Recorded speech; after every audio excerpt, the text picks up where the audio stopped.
Hi, Janelle Ryan here from Sky High Coaching, and thanks for jumping in.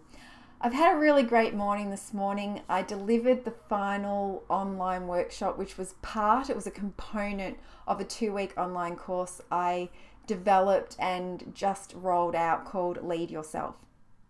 And one of the things we talked about was how to succeed through failure. And it was such a good conversation, and I really enjoyed talking about it, that I thought, you know what, I think this is a really good conversation to have with my wider community, because so many of us are afraid of failure. We're afraid of the big F word, but it's a part of life, and it's a part of our career, and it's part of our business, and it's part of our teams, and it's part of our organizations. And it's such a big part of our world right now. And I'm going to talk about it in a professional context. We're required right now to innovate. And innovation requires risk. And when we're rolling something out that is new or different than we ever have before, there is some risk associated with that. And this new innovative idea may not work out. It may fail. I'm going to talk about failure today and succeeding through failure in an organizational, professional, business context. But there's lots of areas in our lives where we hold dreams and we have goals, and everything doesn't unfold exactly the way that we hoped or dreamed or wished it would. And we find ourselves feeling like a failure or experiencing failure. So let's release this fear around the F word of failure and start to look at failure like the gift it is. So let's dive in. The first thing we can do, and I'll repeat what I said before, I'm talking about this in a business organizational context. We're required to be innovative, so a new idea has dropped in. Someone has brought a new idea to the table. Everybody's really excited about it. Let's give this a crack. Let's give this a go. See what happens.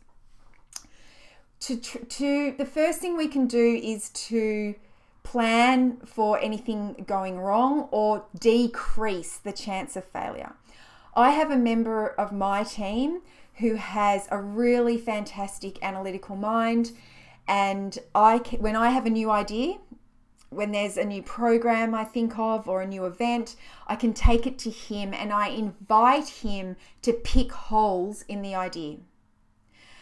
I say to him, I'm going to talk you through this new concept, or I'm just going to call it a program, this new program, and tell me all the risk associated with this, or tell me all the ways this will go wrong. Tell me the things that you can see that I can't, that might go awry. And he feels so psychologically safe to do so that he will pick holes in all of my very good ideas, which I honestly, truly appreciate. The other thing I appreciate about him, I'm grateful to him for, is because he does feel so psychologically safe to rain on my parade.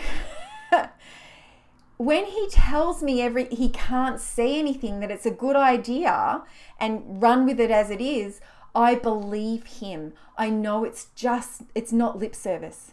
He's not just saying that. So there's two ways it can go.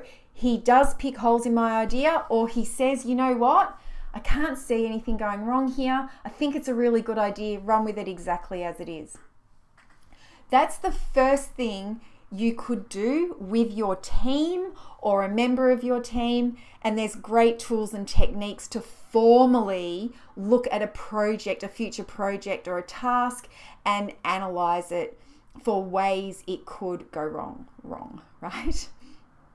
But, the problem with plans, or the best laid plans, or hindsight, everything's great in hindsight. All those great sayings are there for a reason. They've all been developed for a reason, because things go wrong.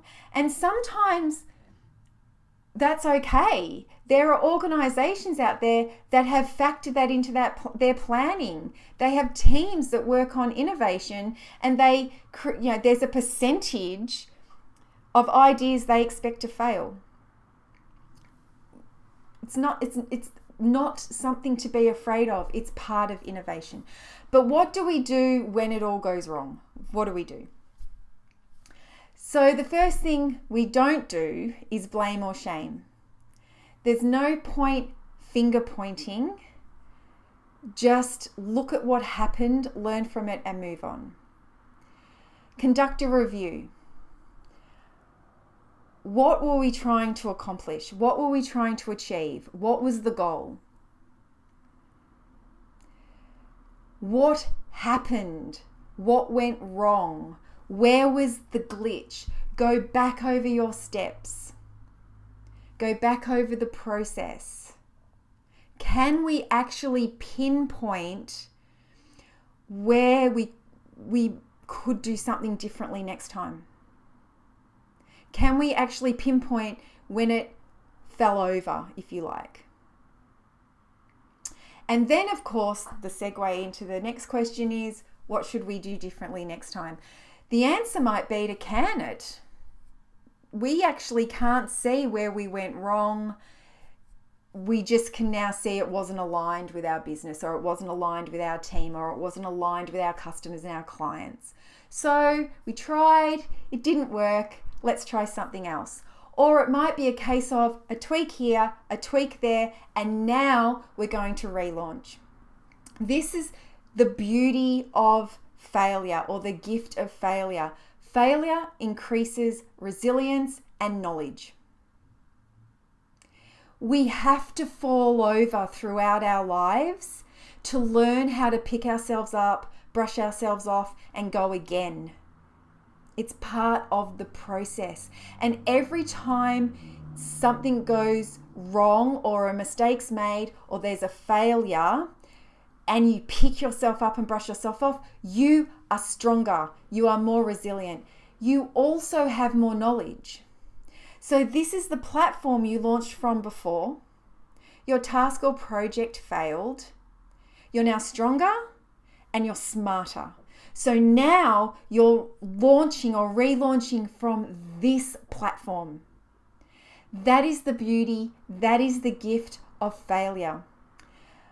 My clients, when they come to work with me, learn very quickly that I'm all about failing big and failing fast. We get it behind us.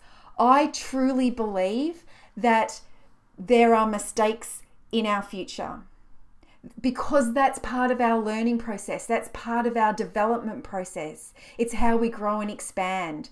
So why not launch ourselves in and get that mistake, that failure behind us, so it's no longer in front of us, so that we become more resilient, so that we become stronger, and so that we become smarter.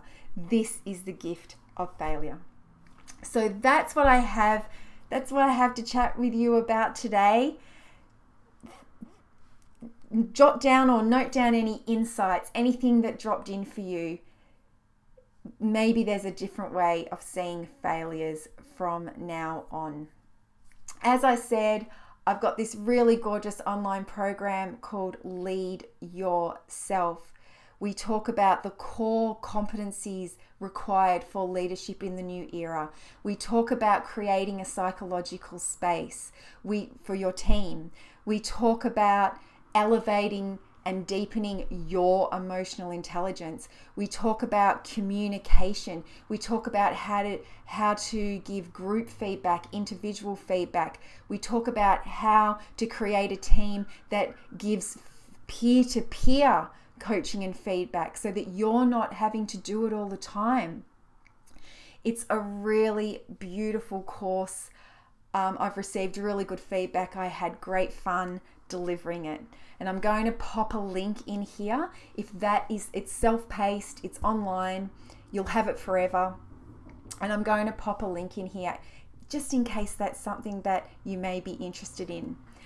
I've also opened the doors to something that is a little bit more meaty, a little bit more personal, a little bit more one-to-one, and that is my group coaching program called the Leadership Lounge. It is individual coaching online in this space by me, individual coaching in a group environment. I rolled it out for the first time last year. I'm rolling it out again this year, and man, haven't times changed even in that year. I love the beauty of groups because I love the way we all learn from each other. And the leaders that came into this program last year were extraordinary, and they were generous with their sharing, they were generous with their experiences, and they cultivated this really beautiful, safe space to learn and expand and grow, and then go out and try tools and techniques and that we shared with each other and come back in and report back. So I'm really proud of the Leadership Lounge. It is open right now. It's for 6 months. So it is a good commitment, and you will transform your leadership. You will transform, your leadership will transform within that 6 months in that container. If you're interested in, that's a conversation. If you want to have a conversation with me about that, lead yourself, you can just click on the link and join. The Leadership Lounge is a conversation because I want to make sure the right people are in there, and we want to make sure we're a fit, right? So I'll put the link in here. You can go to my website, have a read about the Leadership Lounge, what it entails, what investment is required. By that I mean time investment and also financial investment.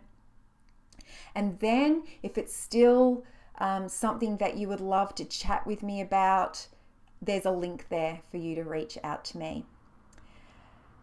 That's it from me today. Thank you for watching. Thank you for being here. Enjoy the rest of your day. Keep expanding, keep creating, and keep leading. Bye.